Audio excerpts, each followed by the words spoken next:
So those of us in Washington are once again talking about the question of whether the government might be shut down in a big budget fight in Congress.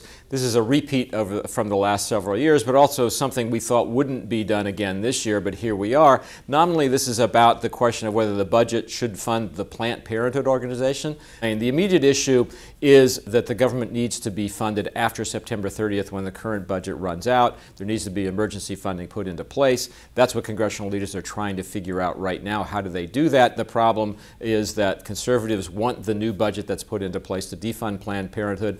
Over the videos that you've heard so much about that show Planned Parenthood officials talking about harvesting fetal tissue to provide for research from aborted fetuses.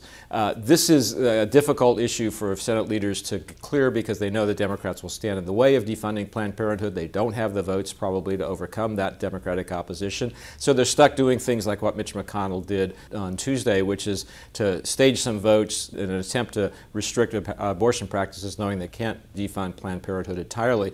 What's likely to happen in the short term is there's likely to be a funding bill that keeps the government going until December, but then the showdown may come.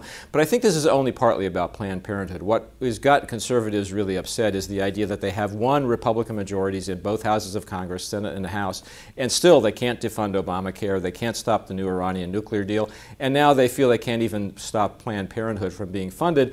So they're ready to take some radical steps, i.e. shut down the government, even though party leaders are saying that didn't work well for us last time we did it. But this is a sense of frustration, and this coming fight, which we'll be watching for weeks to come probably, is at least as much about that frustration as it is about Planned Parenthood.